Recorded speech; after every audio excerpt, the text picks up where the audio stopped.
Sirah Nabawiyah, karya Syekh Sofi Rohman Al-Mubarakfuri, yang judul aslinya adalah Ar-Rohiqul Mahtum. Ini adalah pertemuan ketiga, kita langsung masuk ke halaman 48. Kelahiran dan 40 tahun sebelum nubuwah. Kelahiran. Rasulullah dilahirkan di tengah keluarga Bani Hashim di Makkah pada Senin pagi, tanggal 9 Rabiul Awal, permulaan tahun dari peristiwa gajah, dan 40 tahun setelah kekuasaan Kisra Anushirwan, atau bertepatan dengan tanggal 20 atau 22 bulan April tahun 571 Masehi. Berdasarkan penelitian ulama terkenal, Muhammad Sulaiman Al-Mansyarfuri dan peneliti astronomi Mahmud Basya. Ibnu Sa'ad meriwayatkan, bahwa ibu Rasulullah berkata, "Setelah bayiku keluar, aku melihat ada cahaya yang keluar dari kemaluanku, menyinari istana-istana di Syam." Ahmad juga meriwayatkan dari Al-Arbad bin Sariyah, yang isinya serupa dengan perkataan tersebut. Diriwayatkan bahwa ada beberapa bukti pendukung kerasulan, bertepatan dengan saat kelahiran beliau, yaitu runtuhnya 10 balkon istana Kisra, dan padamnya api yang biasa disembah orang-orang Majusi, serta runtuhnya beberapa gereja di sekitar Buhairah setelah gereja-gereja itu ambles ke tanah.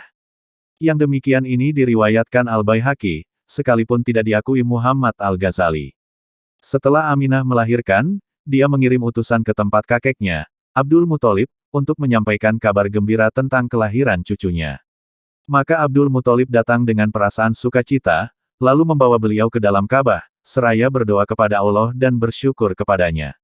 Dia memilih nama Muhammad bagi beliau. Nama ini belum pernah dikenal di kalangan Arab. Beliau dihitan pada hari ke-7, seperti yang biasa dilakukan orang-orang Arab.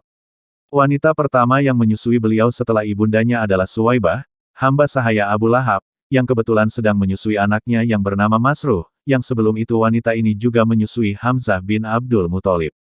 Setelah itu dia menyusui Abu Salamah bin Abdul Asad Al-Mahzumi. Di tengah Bani Sa'ad, tradisi yang berjalan di kalangan bangsa Arab yang relatif sudah maju, mereka mencari wanita-wanita yang bisa menyusui anak-anaknya.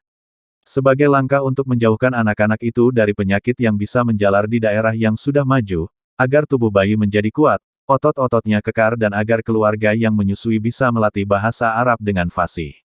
Maka Abdul Muthalib mencari wanita dari Bani Sa'ad bin Bakar agar menyusui beliau, yaitu Halimah bin Abu Zu'aib, dengan didampingi suaminya, Al-Harits bin Abdul Uzza, yang berjuluk Abu Kabsyah, dari kabilah yang sama.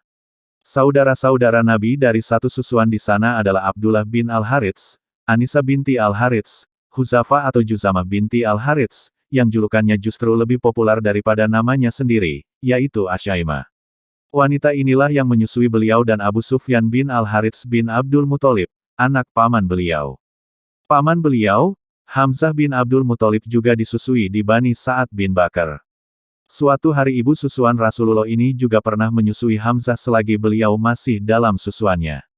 Jadi Hamzah adalah saudara Rasulullah dari dua pihak, yaitu Suwaibah dan dari Halimah As-Sadiyah. Halimah bisa merasakan barakah yang dibawa beliau, sehingga bisa mengundang decak kekaguman. Inilah penuturannya, sebagaimana dikatakan Ibnu Ishaq, bahwa Halimah pernah berkisah, suatu kali dia pergi dari negerinya bersama suaminya dan anaknya yang masih kecil dan disusuinya, bersama beberapa wanita dari Bani Sa'ad. Tujuan mereka adalah mencari anak yang bisa disusui, dia berkata, itu terjadi pada masa peceklik, tak banyak kekayaan kami yang tersisa. Aku pergi sambil naik keledai betina berwarna putih milik kami dan seekor onta yang sudah tua dan tidak bisa diambil susunya lagi walau setetes. Sepanjang malam kami tidak pernah tidur karena harus meninabobokan bayi kami yang terus-menerus menangis karena kelaparan. Air susuku juga tidak bisa diharapkan. Sekalipun kami tetap masih bisa mengharapkan adanya uluran tangan dan jalan keluar. Aku pun pergi sambil menunggang keledai betina milik kami dan hampir tak pernah turun dari punggungnya, sehingga keledai itu pun semakin lemah kondisinya. Akhirnya kami serombongan tiba di Makkah dan kami langsung mencari bayi yang bisa kami susui. Setiap wanita dari rombongan kami yang ditawari Rasulullah pasti menolaknya, setelah tahu bahwa beliau adalah anak yatim. Tidak mengherankan, sebab memang kami mengharapkan imbalan yang cukup memadai dari bapak bayi yang hendak kami susui. Kami semua berkata, dia adalah anak yatim. Tidak ada pilihan bagi ibu dan kakek beliau, karena kami tidak menyukai keadaan seperti itu. Setiap wanita dari rombongan kami sudah mendapatkan bayi yang disusuinya, kecuali aku sendiri. Tatkala kami sudah bersiap-siap untuk kembali, aku berkata kepada suamiku, demi Allah, aku tidak ingin kembali bersama teman-temanku wanita tanpa membawa seorang bayi yang disusui. Demi Allah, aku benar-benar akan mendatangi anak yatim itu dan membawanya. Memang ada baiknya jika engkau melakukan hal itu. Semoga saja Allah mendatangkan barakah bagi kita pada diri anak itu. Halimah melanjutkan penuturannya, maka aku pun menemui bayi itu, beliau, dan aku siap membawanya. Tatkala menggendongnya seakan-akan aku tidak merasa repot karena mendapat beban yang lain. Aku segera kembali menghampiri hewan tungganganku, dan tatkala puting susuku kusodorkan kepadanya, bayi itu bisa menyedot air susu sesukanya dan meminumnya hingga kenyang. Anak kandungku sendiri juga bisa menyedot air susunya sepuasnya hingga kenyang, setelah itu keduanya tertidur pulas. Padahal sebelum itu kami tak pernah tidur sepicing pun karena mengurus bayi kami. Suamiku menghampiri ontanya yang sudah tua. Ternyata air susunya menjadi penuh. Maka kami memerahnya. Suamiku bisa minum air susu onta kami, begitu pula aku, hingga kami benar-benar kenyang. Malam itu adalah malam yang terasa paling indah bagi kami. Demi Allah, tahukah engkau wahai Halimah, engkau telah mengambil satu jiwa yang penuh barakah, kata suamiku pada esok harinya. Demi Allah, aku pun berharap yang demikian itu, kataku. Halimah melanjutkan penuturannya, kemudian kami pun siap-siap pergi menunggangi keledaiku. Semua bawaan kami juga kunaikkan bersama di atas punggungnya. Demi Allah, setelah kami menempuh perjalanan sekian jauh, tentulah keledai-keledai mereka tidak akan mampu membawa beban seperti yang aku bebankan di atas punggung keledaiku. Sehingga rekan-rekanku berkata kepadaku, wahai putri Abu Zuaib, celaka engkau. Tunggulah kami. Bukankah ini keledaimu yang pernah engkau bawa bersama kita dulu? Demi Allah, begitulah. Ini adalah keledaiku yang dulu, kataku. Demi Allah, keledaimu itu kini bertambah perkasa, kata mereka. Kami pun tiba di tempat tinggal kami di daerah Bani Sa'ad. Aku tidak pernah melihat sepetak tanah pun yang lebih subur saat itu. Domba-domba kami datang menyongsong kedatangan kami dalam keadaan kenyang dan air susunya juga penuh berisi, sehingga kami bisa memerahnya dan meminumnya. Sementara setiap orang yang memerah air susu hewannya sama sekali tidak mengeluarkan air susu walau setetes pun dan kelenjar susunya juga kempes. Sehingga mereka berkata garang kepada para penggembalanya, celakalah kalian. Lepaskanlah hewan gembalaan kalian seperti yang dilakukan gembalanya putri Abu Zuaib. Namun domba-domba mereka pulang ke rumah tetap dalam keadaan lapar dan setetes pun tidak mengeluarkan air susu. Sementara domba-dombaku pulang dalam keadaan kenyang dan kelenjar susunya penuh berisi. Kami senantiasa mendapatkan tambahan barakah dan kebaikan dari Allah selama 2 tahun menyusui anak susuan kami. Lalu kami menyapihnya. Dia tumbuh dengan baik, tidak seperti bayi-bayi yang lain. Bahkan sebelum usia 2 tahun pun dia sudah tumbuh pesat. Kemudian kami membawa kepada ibunya, meskipun kami masih berharap agar anak itu tetap berada di tengah-tengah kami, karena kami bisa merasakan barakahnya. Maka kami menyampaikan niat ini kepada ibunya. Aku berkata kepadanya, andaikan saja engkau sudi membiarkan anak ini tetap bersama kami hingga menjadi besar. Sebab aku khawatir dia terserang penyakit yang biasa menjalar di Makkah. Kami terus merayu ibunya agar dia berkenan mengembalikan anak itu tinggal bersama kami. Begitulah Rasulullah tinggal di tengah Bani Sa'ad, hingga tatkala berumur 4 atau 5 tahun, peristiwa pembelahan dada beliau. Muslim meriwayatkan dari Anas, bahwa Rasulullah didatangi Jibril, yang saat itu beliau sedang bermain-main dengan beberapa anak kecil lainnya. Jibril memegang beliau dan menelentangkannya, lalu membelah dada dan mengeluarkan hati beliau dan mengeluarkan segumpal darah dari dada beliau, seraya berkata, "Ini adalah bagian setan yang ada pada dirimu." Lalu Jibril mencucinya di sebuah baskom dari emas dengan menggunakan air zam-zam, kemudian menata dan memasukkan ke tempat semula. Anak-anak kecil lainnya berlarian mencari ibu susunya dan berkata, Muhammad telah dibunuh. Mereka pun datang menghampiri beliau yang wajah beliau semakin berseri. Kembali ke pangkuan ibunda tercinta. Dengan adanya peristiwa pembelahan dada itu Halimah merasa khawatir terhadap keselamatan beliau, hingga dia mengembalikan kepada ibu beliau. Maka beliau hidup bersama ibunda tercinta hingga berumur 6 tahun. Aminah merasa perlu mengenang suaminya yang telah meninggal dunia. Dengan cara mengunjungi kuburannya di Yasrib. Maka dia pergi dari Makkah untuk menempuh perjalanan sejauh 500 km, bersama putranya yang yatim, Muhammad, disertai pembantu wanitanya, Ummu Aiman. Abdul Muthalib mendukung hal ini. Setelah menetap selama sebulan di Madinah, Aminah dan rombongannya siap-siap untuk kembali ke Makkah. Dalam perjalanan pulang itu dia jatuh sakit dan akhirnya meninggal dunia di Abwa, yang terletak antara Makkah dan Madinah. Kembali ke kakek yang penuh kasih sayang. Kemudian beliau kembali ke tempat kakeknya, Abdul Muthalib di Makkah. Perasaan kasih sayang di dalam sanubari terhadap cucunya yang kini yatim piatu semakin terpupuk, cucunya yang harus menghadapi cobaan baru di atas lukanya yang lama. Hatinya bergetar oleh perasaan kasih sayang, yang tidak pernah dirasakannya sekalipun terhadap anak-anaknya sendiri. Dia tidak ingin cucunya hidup sebatang kara. Bahkan dia lebih mengutamakan cucunya daripada anak-anaknya. Ibnu Hisham berkata, ada sebuah dipan yang diletakkan di dekat Ka'bah untuk Abdul Muthalib. Kerabat-kerabatnya biasa duduk di sekeliling dipan itu hingga Abdul Muthalib keluar ke sana, dan tak seorang pun di antara mereka yang berani duduk di dipan itu, sebagai penghormatan terhadap dirinya. Suatu kali selagi Rasulullah menjadi anak kecil yang montok, beliau duduk di atas dipan itu. Paman-paman beliau langsung memegang dan menahan agar tidak duduk di dipan itu. Tatkala Abdul Muthalib melihat kejadian ini, dia berkata, biarkanlah anakku ini. Demi Allah, sesungguhnya dia akan memiliki kedudukan yang agung.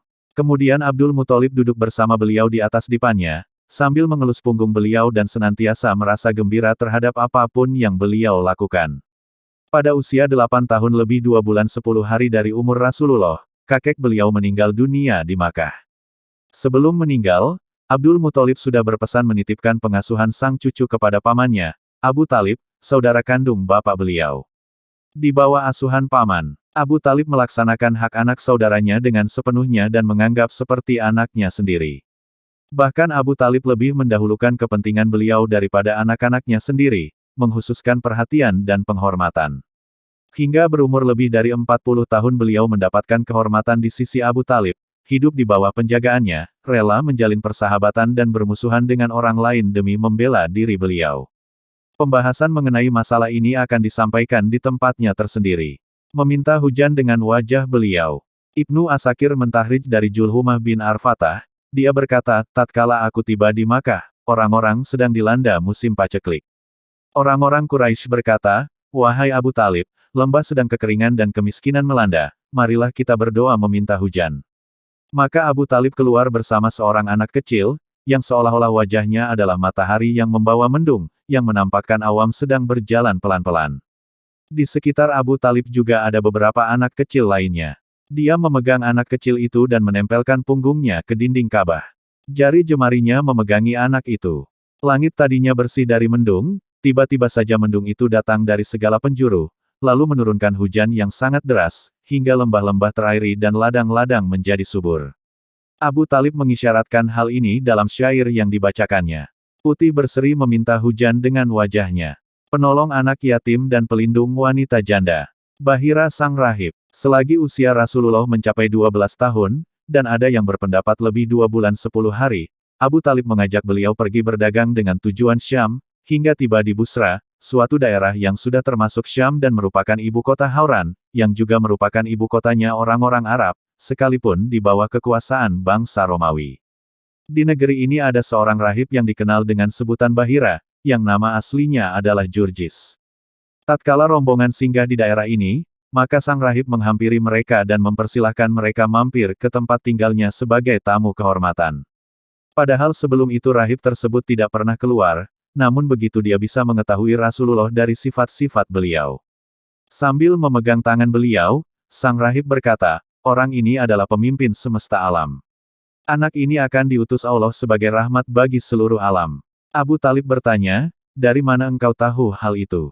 Rahib Bahira menjawab, sebenarnya sejak kalian tiba di Aqobah, tak ada bebatuan dan pepohonan pun melainkan mereka tunduk bersujud. Mereka tidak sujud melainkan kepada seorang nabi. Aku bisa mengetahui dari stempel nubuwah yang berada di bagian bawah tulang rawan bahunya, yang menyerupai buah apel. Kami juga bisa mendapatkan tanda itu di dalam kitab kami.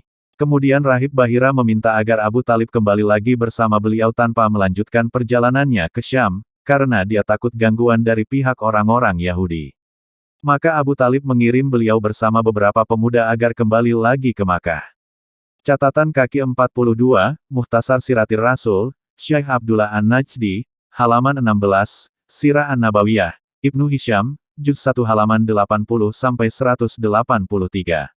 Disebutkan di dalam kitab Al-Tirmidzi dan lain-lainnya, bahwa Abu Talib juga mengutus Bilal bersama beliau. Tentu saja ini merupakan kesalahan yang amat mencolok.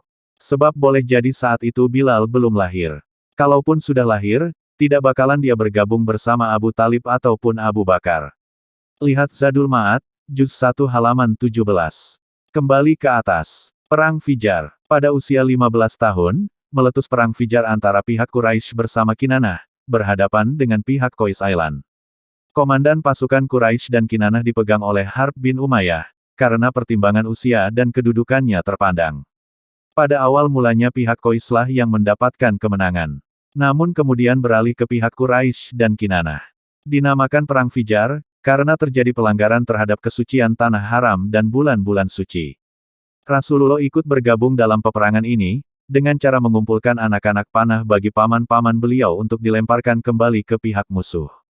Hilful Fudul. Pengaruh dari peperangan ini, diadakan Hilful Fudul pada bulan Zulqa'dah pada bulan suci, yang melibatkan beberapa kabilah Quraisy, yaitu Bani Hashim, Bani Al-Muthalib, Asad bin Abdul Uzza, Zuhroh bin Kilab dan Taimi bin Murrah. Mereka berkumpul di rumah Abdullah bin Jutan At-Taimi karena pertimbangan umur dan kedudukannya yang terhormat. Mereka mengukuhkan perjanjian dan kesepakatan, bahwa tak seorang pun dari penduduk Makkah dan juga lainnya yang dibiarkan teraniaya. Siapa yang teraniaya, maka mereka sepakat untuk berdiri di pihaknya. Sedangkan terhadap siapa yang berbuat zalim, maka kezalimannya harus dibalaskan. Perjanjian ini juga dihadiri Rasulullah. Setelah Allah memuliakan dengan risalah, beliau bersabda, "Aku pernah mengikuti perjanjian yang dikukuhkan di rumah Abdullah bin Jutan, suatu perjanjian yang lebih disukai daripada keledai yang terbagus. Andai kata aku diundang untuk perjanjian itu semasa Islam, tentu aku akan memenuhinya." Ruh dari perjanjian ini ialah mengenyahkan keberanian model jahiliyah yang lebih banyak dibangkitkan rasa fanatisme. Ada yang berpendapat, sebab dari perjanjian ini, karena ada seseorang dari Zubaid yang tiba di Makkah sambil membawa barang dagangan, lalu barang-barang dagangannya itu dibeli Al-Ash bin Wail As-Sahmi. Namun Al-Ash tidak memenuhi hak-haknya dan juga mengkhianati sekutu-sekutunya yang lain dari Abdud Dat, Mahzum, Jumah, Sahem, dan Adi. Oleh karena itu mereka pun tidak lagi mempedulikannya. Lalu orang dari Zubaid itu naik ke atas bukit Abu Kubais dan memperdengarkan syair-syair yang menggambarkan kezaliman Al-Ash dengan suara yang keras. Saat itu Az-Zubair bin Abdul Muthalib lewat di dekatnya, lalu bertanya, mengapa ada orang yang tertinggal.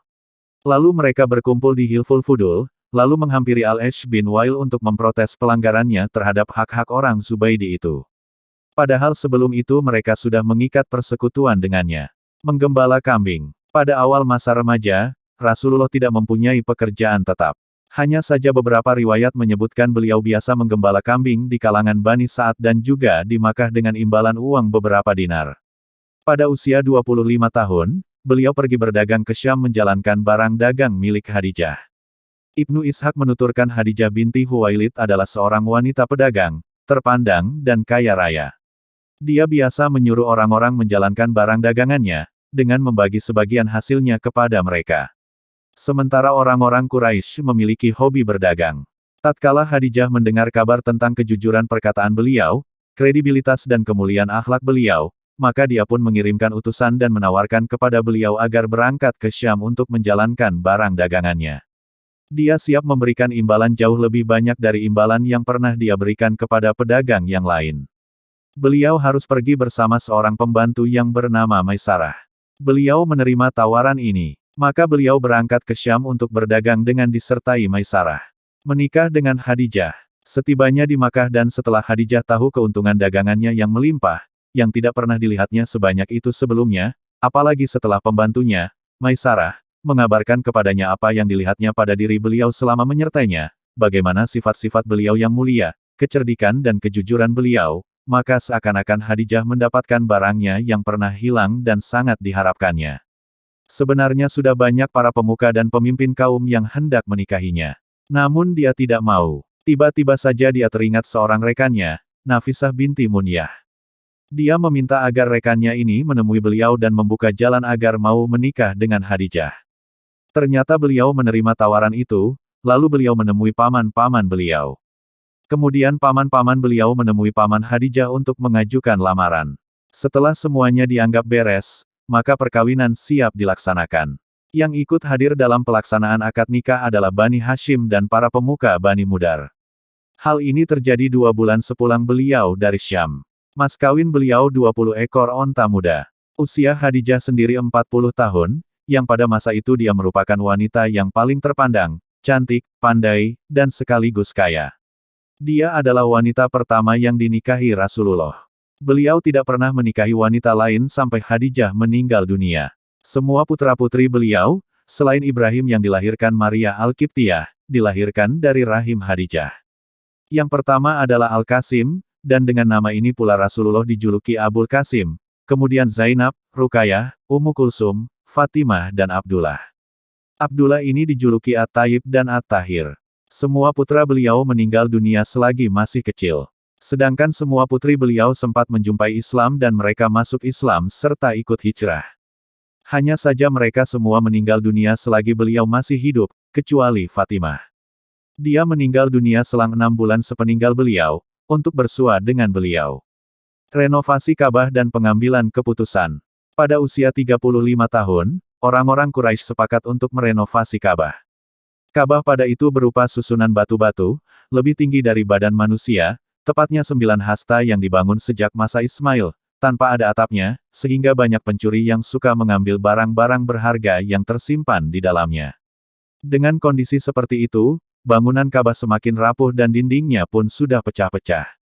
5 tahun sebelum kenabian, maka dilanda banjir besar hingga meluap ke Baitul Haram, sehingga sewaktu-waktu bisa membuat Ka'bah runtuh. Sementara itu, orang-orang Quraisy dihinggapi perasaan bimbang antara merenovasi Ka'bah dan membiarkannya seperti adanya. Namun akhirnya mereka sepakat untuk tidak memasukkan bahan-bahan bangunannya kecuali yang baik-baik. Mereka tidak menerima masukan upah dari pelacur, jual beli dengan sistem riba dan rampasan terhadap harta orang lain. Sekalipun begitu mereka merasa takut untuk merobohkannya. Akhirnya Al-Walid bin Al-Mughirah Al-Makhzumi mengawali perobohan bangunan Ka'bah, lalu diikuti semua orang, setelah tahu tidak ada sesuatu pun yang menimpa Al-Walid. Mereka terus bekerja merobohkan setiap bangunan Ka'bah hingga sampai Rukun Ibrahim. Setelah itu mereka siap membangunnya kembali. Mereka membagi sudut-sudut Ka'bah dan menghususkan setiap kabilah dengan bagiannya sendiri-sendiri. Setiap kabilah mengumpulkan batu-batu yang baik dan mulai membangun. Yang bertugas menangani urusan pembangunan Ka'bah ini adalah seorang arsitek berkebangsaan Romawi yang bernama Bakum. Tatkala pembangunan sudah sampai di bagian Hajar Aswad, mereka saling berselisih tentang siapa yang berhak mendapat kehormatan meletakkan Hajar Aswad itu di tempatnya semula. Perselisihan ini terus berlanjut selama 4 atau 5 hari, tanpa ada keputusan. Bahkan perselisihan itu semakin meruncing dan hampir saja menjurus kepada pertumpahan darah di Tanah Suci. Abu Umayyah bin Al-Mughirah Al-Makhzumi tampil dan menawarkan jalan keluar dari perselisihan di antara mereka, dengan menyerahkan urusan ini kepada siapapun yang pertama kali masuk lewat pintu masjid. Mereka menerima cara ini. Allah menghendaki orang yang berhak tersebut adalah Rasulullah. Tatkala mengetahui hal ini, mereka berbisik-bisik, inilah Al-Amin. Kami ridha kepadanya. Inilah dia Muhammad. Setelah mereka semua berkumpul di sekitar beliau dan mengabarkan apa yang harus beliau lakukan, maka beliau meminta sehelai selendang lalu beliau meletakkan Hajar Aswad tepat di tengah-tengah selendang, lalu meminta pemuka-pemuka kabilah yang saling berselisih untuk memegang ujung-ujung selendang, lalu memerintahkan mereka secara bersama-sama mengangkatnya. Setelah mendekati tempatnya, beliau mengambil Hajar Aswad dan meletakkannya di tempat semula. Ini merupakan cara pemecahan yang sangat jitu dan diridai semua orang. Orang-orang Quraisy kehabisan dana dari penghasilan yang baik. Maka mereka menyisakan di bagian utara, kira-kira 6 hasta, yang kemudian disebut Al-Hijr atau Al-Hatim. Mereka membuat pintunya lebih tinggi dari permukaan tanah, agar tidak bisa dimasuki kecuali oleh orang yang memang ingin melewatinya. Setelah bangunan Ka'bah mencapai ketinggian 15 hasta, mereka memasang atap dengan disangga 6 sendi.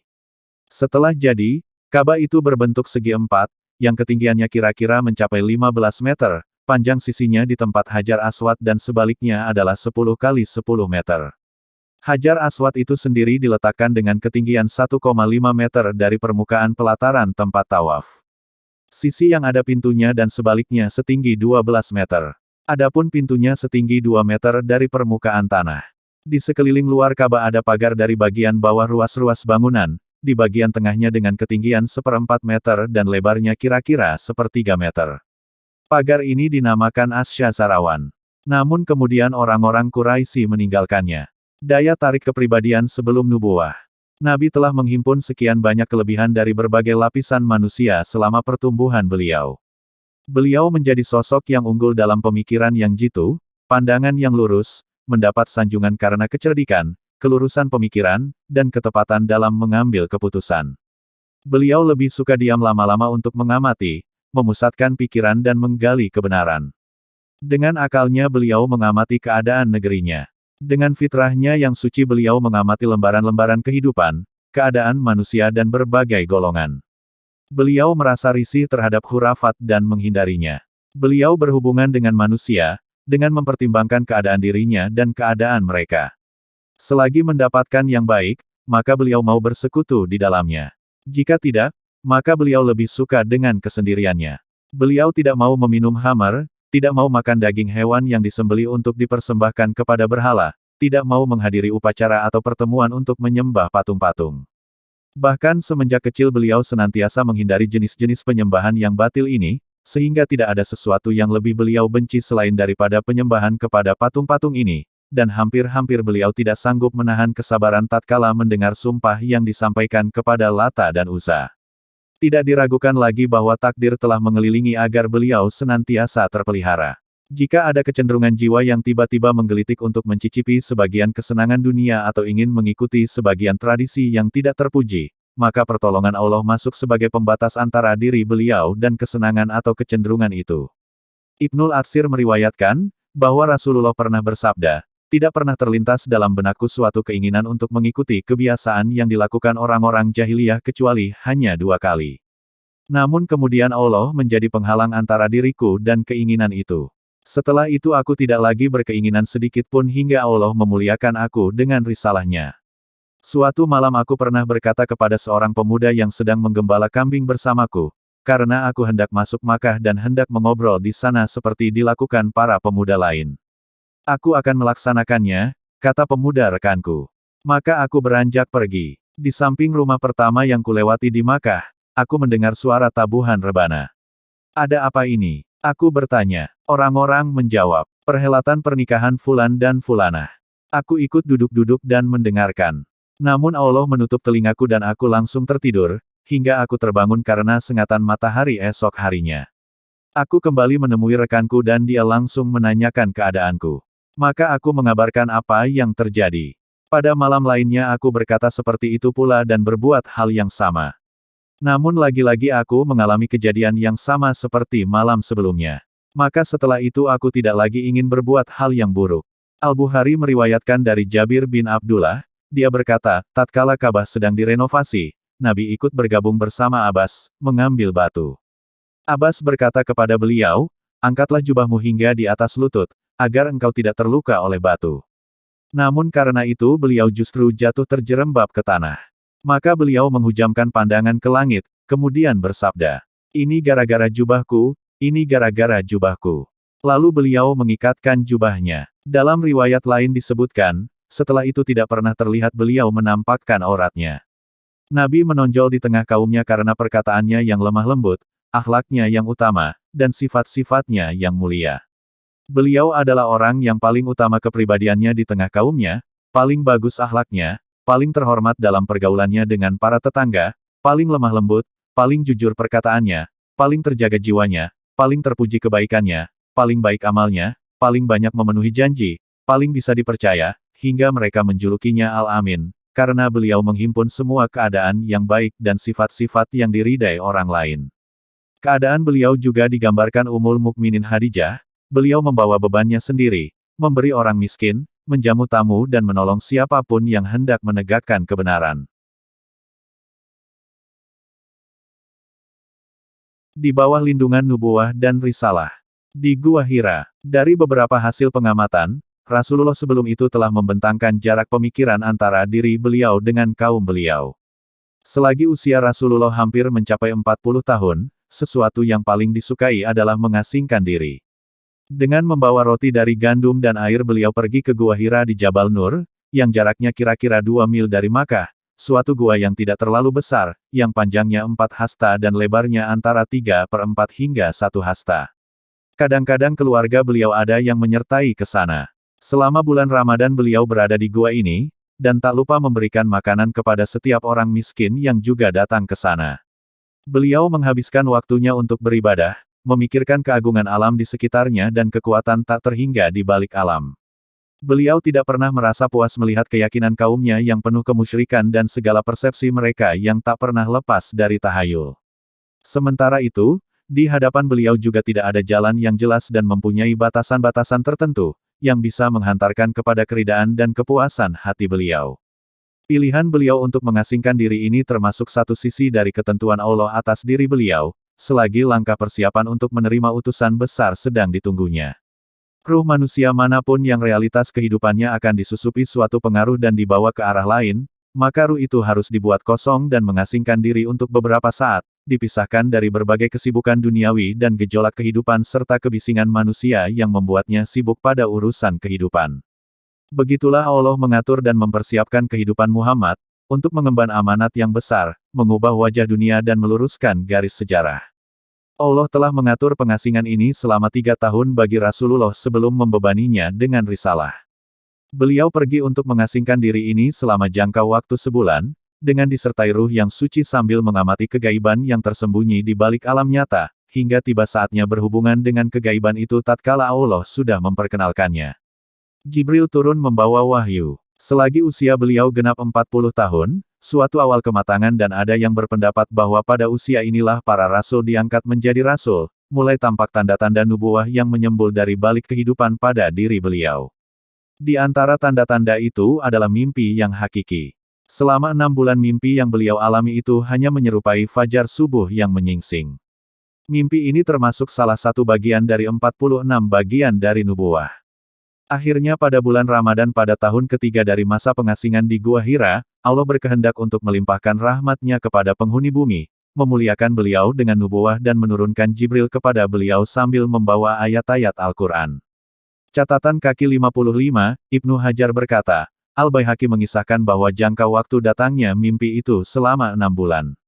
Oleh karena itu, permulaan nubuwah yang ditandai dengan mimpi terjadi pada bulan kelahiran beliau, yaitu Rabiul Awal, setelah usia beliau genap 40 tahun. Sedangkan permulaan wahyu untuk bangkit terjadi pada bulan Ramadan. Lihat Fathul Bari, Juz 1 halaman 27. Kembali ke atas. Setelah mengamati dan meneliti berbagai dalil dan perbandingan yang lain, maka memungkinkan bagi kami untuk membuat ketetapan tentang hari itu, yaitu pada hari Senin, malam tanggal 21 dari bulan Ramadan, atau bertepatan dengan tanggal 10 Agustus tahun 610 Masehi. Usia beliau saat itu genap 40 tahun lebih 6 bulan 12 hari menurut perhitungan kalender Hijriyah, atau 39 tahun lebih 3 bulan 20 hari menurut perhitungan kalender Syamsiyah. Catatan kaki 56, ada perbedaan pendapat yang cukup tajam antara para pakar sejarah dalam menetapkan awal bulan saat beliau menerima wahyu pertama. Di antara mereka lebih banyak yang menetapkannya pada bulan Rabiul Awal. Namun ada segolongan lain yang menetapkan bulan Ramadan, dan golongan lain yang menetapkannya bulan Rajab.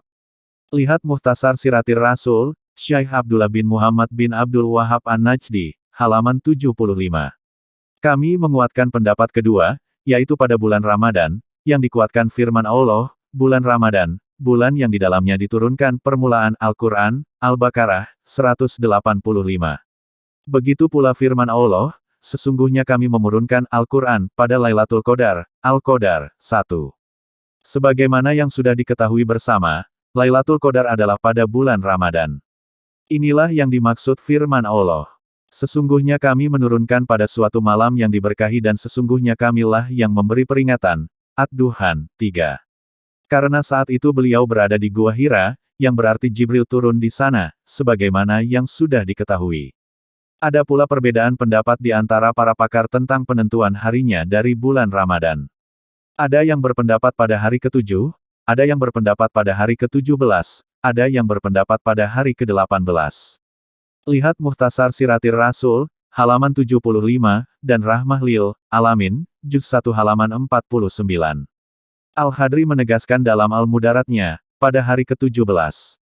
Kami menguatkan pendapat yang menyatakan pada tanggal 21, sekalipun kami tidak melihat orang yang menguatkan pendapat ini.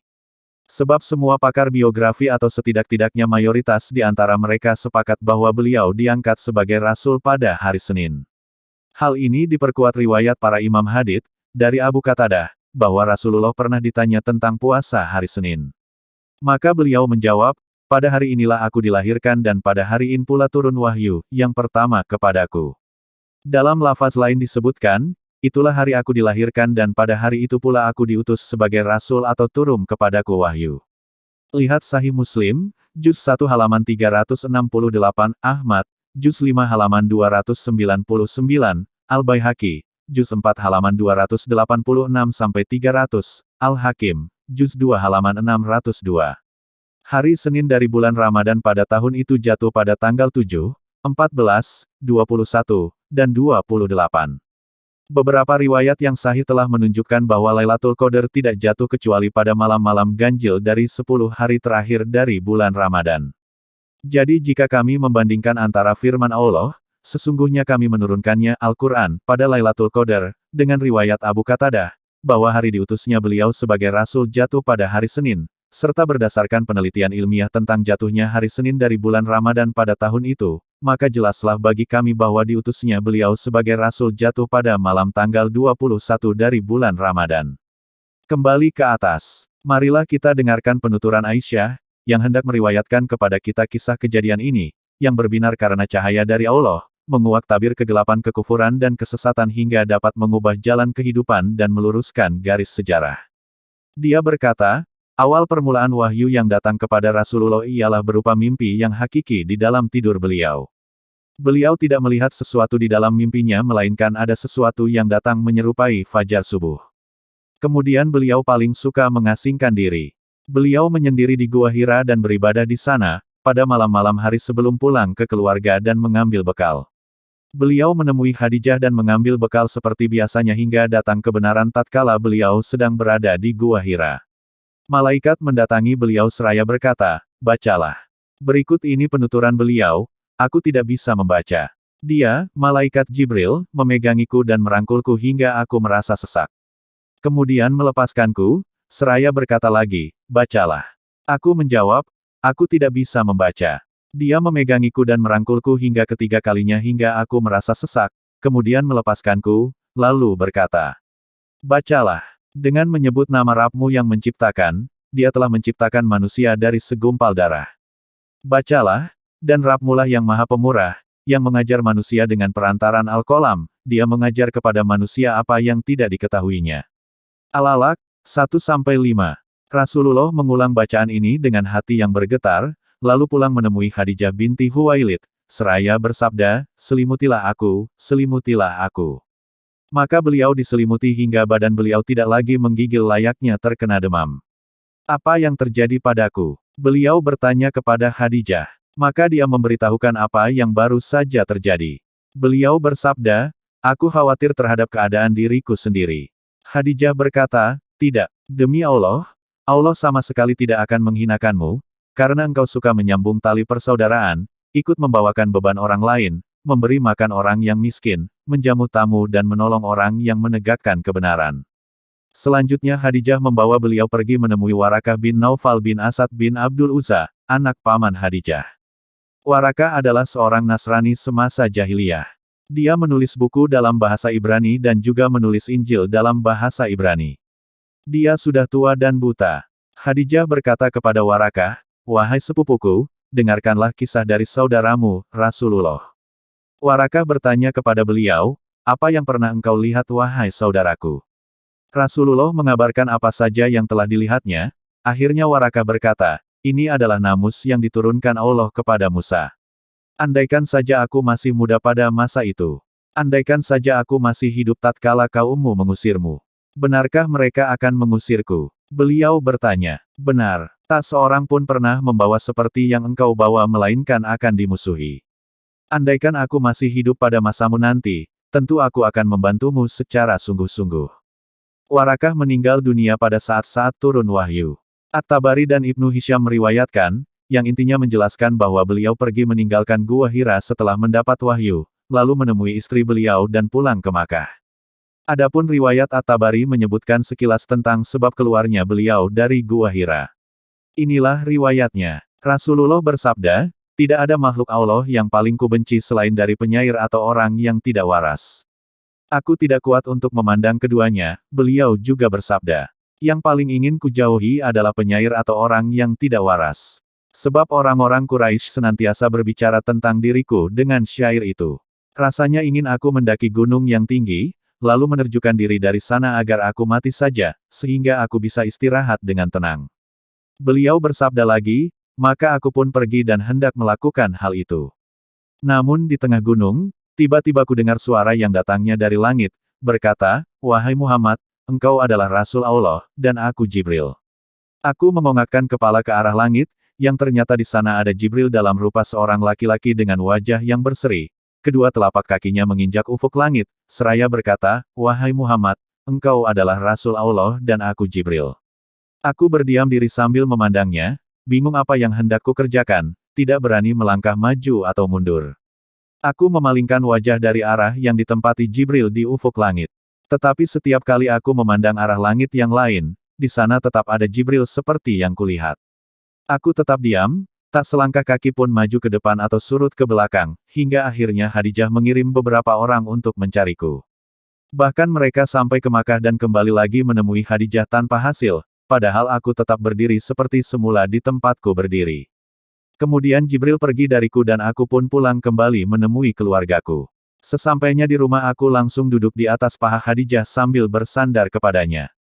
"Wahai Abu Qasim, kemana saja engkau tadi?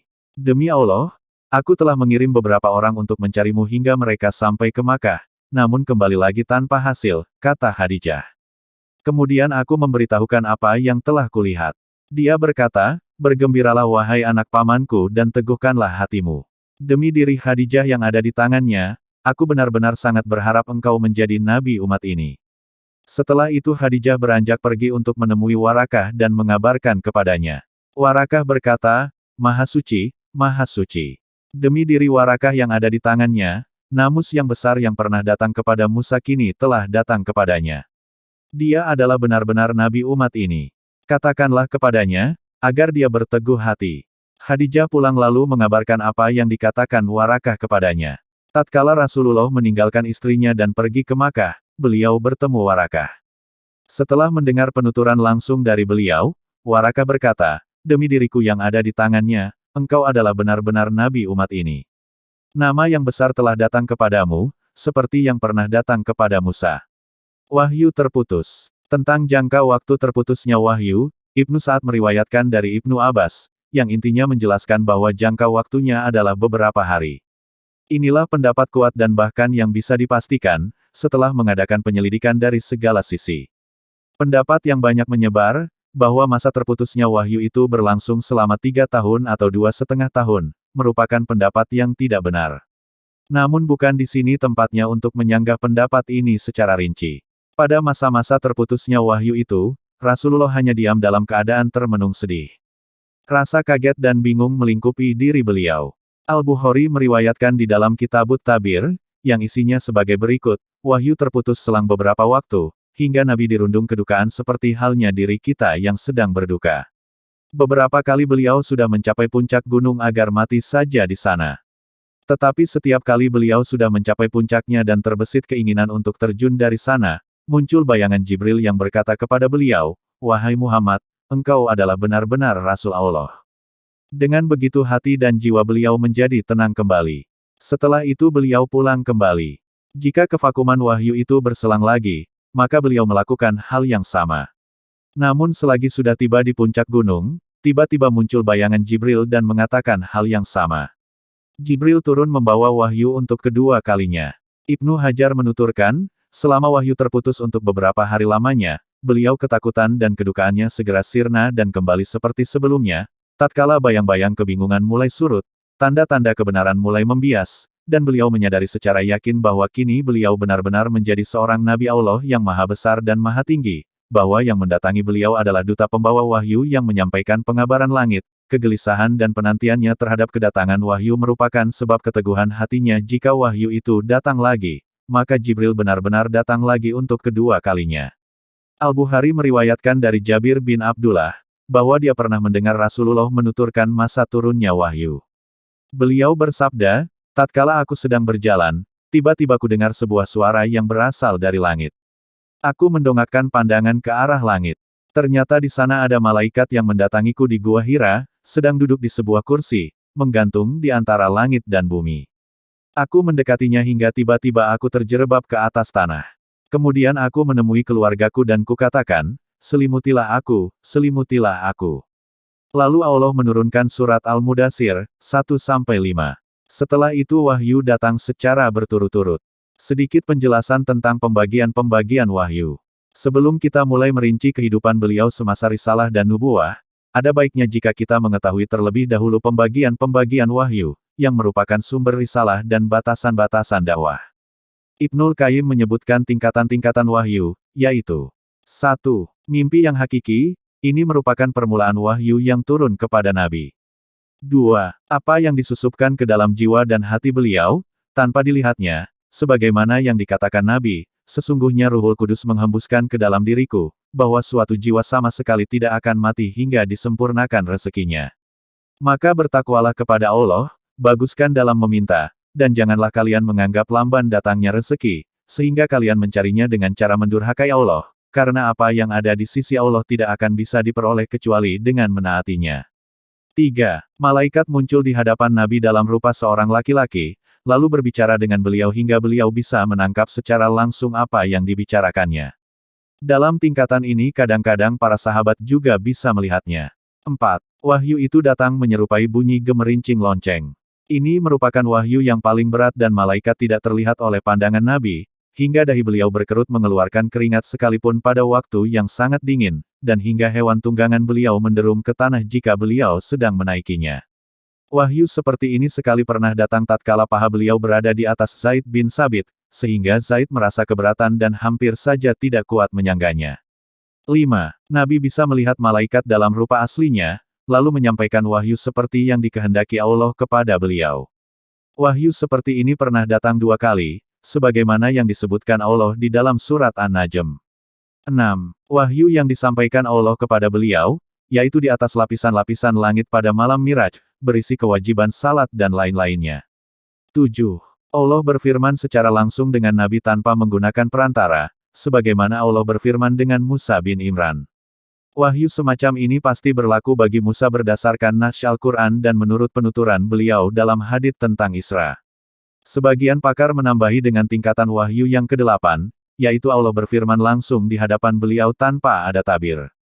Ini termasuk masalah yang dipertentangkan orang-orang salaf maupun halaf. Begitulah uraian singkat tentang tingkatan-tingkatan wahyu, dari yang pertama hingga ke-8. Namun yang pasti, tingkatan yang terakhir ini merupakan pendapat yang tidak kuat.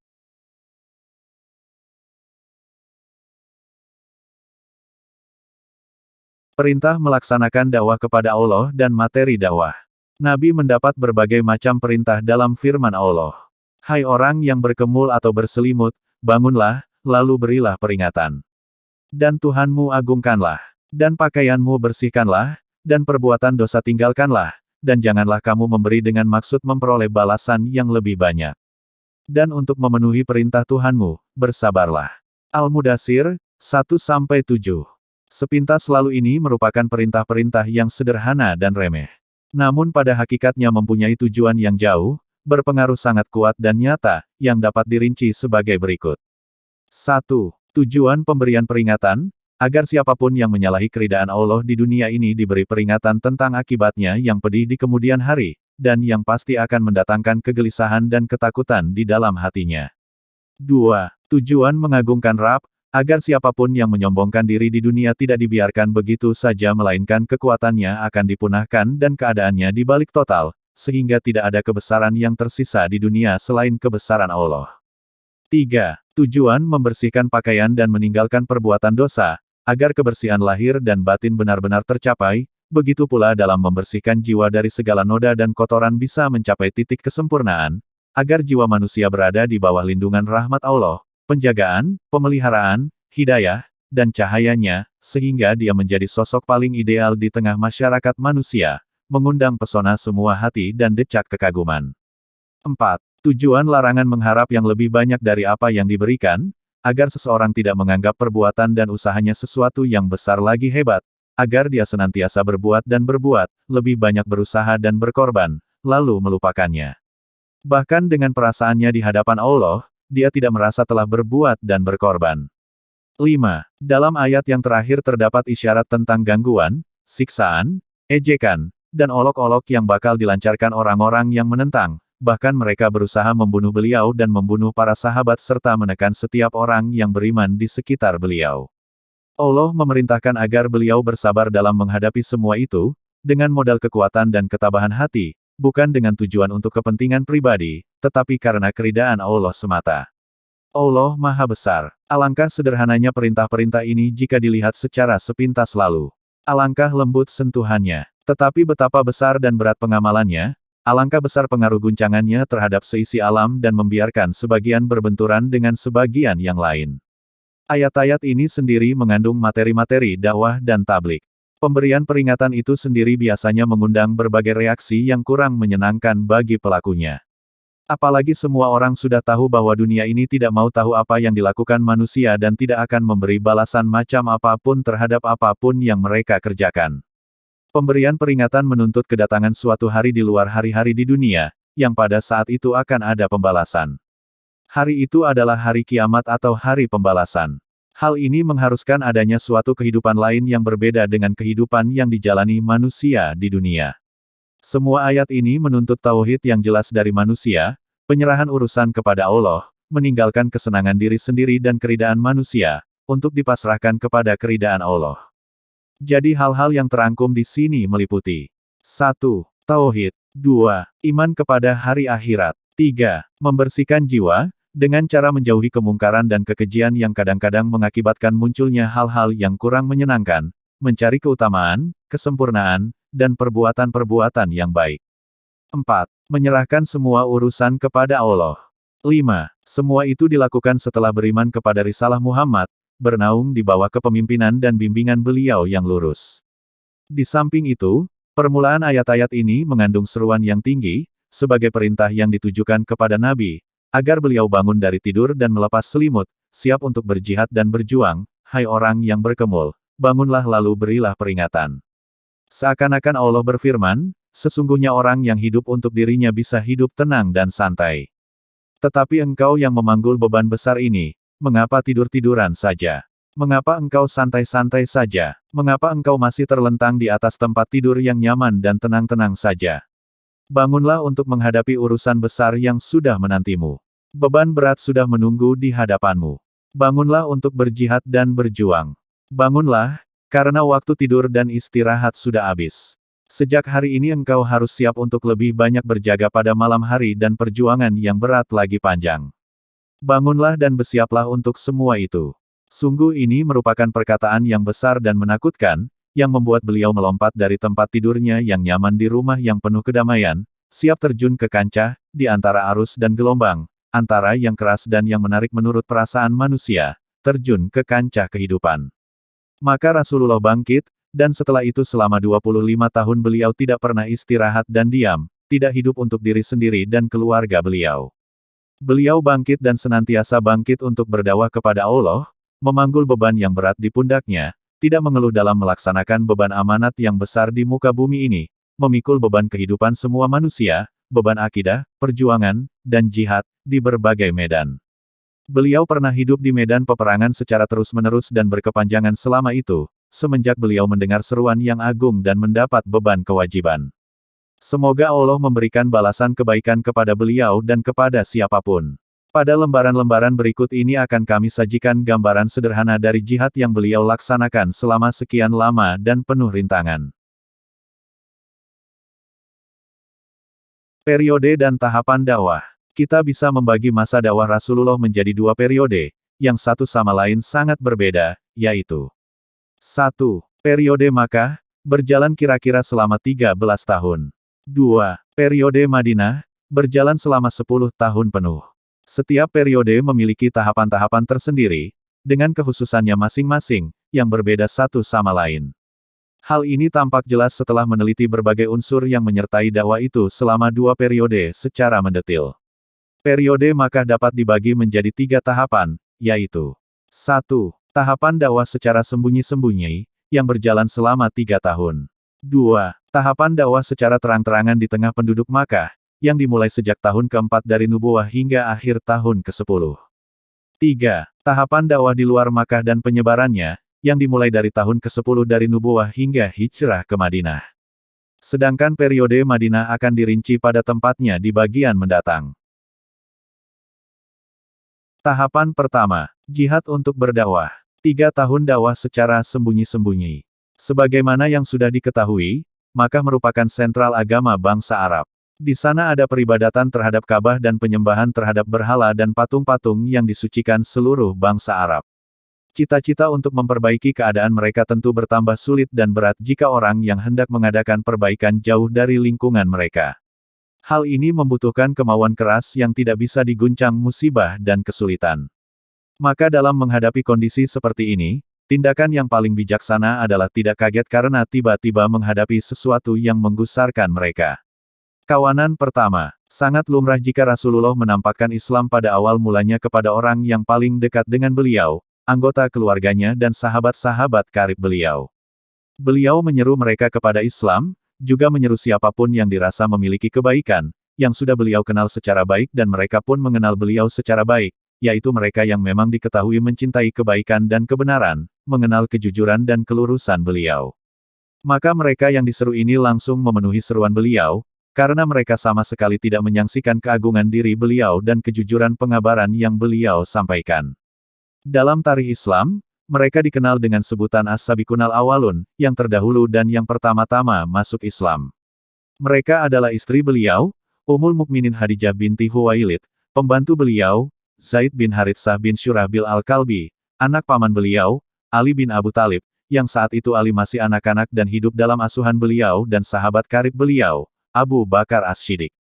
Mereka ini masuk Islam pada hari pertama dimulainya dakwah. Abu Bakar sangat bersemangat dalam berdakwah kepada Islam. Dia adalah seorang laki-laki yang lemah lembut, pengasih dan ramah, memiliki akhlak yang mulia dan terkenal. Kaumnya suka mendatangi Abu Bakar dan menyenanginya, karena dia dikenal sebagai orang yang memiliki pengetahuan dan sukses dalam berdagang serta baik pergaulannya dengan orang lain. Maka dia menyeru orang-orang dari kaumnya yang biasa duduk-duduk bersamanya dan yang dapat dipercayainya. Berkat seruannya, ada beberapa orang yang masuk Islam, yaitu Utsman bin Affan al-Umawi, Az-Zubair bin al-Awan al-Asadi, Abdurrahman bin Auf, Sa'ad bin Abi Waqqas as-Suriyah dan Talha bin Ubaidillah at-Taimi. Kawanan lain yang juga lebih dahulu masuk Islam adalah Bilal bin Rabah al-Habsyi, kemudian disusul kepercayaan umat ini, Abu Ubaidah Amir bin al-Jarrah dari Bani al-Harits bin Fir, Abu Salamah bin Abdul Asad, Al-Arkam bin Abil Arkam al-Mahzumi, Utsman bin Mazun dan kedua saudaranya, Qudamah dan Abdullah, Ubaidah bin Al-Harits bin Al-Muthalib bin Abdi Manaf, Said bin Said al-Adawi dan istrinya, Al-Khattab, Khabab bin Al-Arad, Abdullah bin Mas'ud al-Huzali dan masih banyak lagi. Mereka ini juga disebut As-Sabiqunal Awalun, yang semuanya berasal dari kabilah Quraisy. Ibnu Hisham menghitung jumlah mereka lebih dari 40 orang.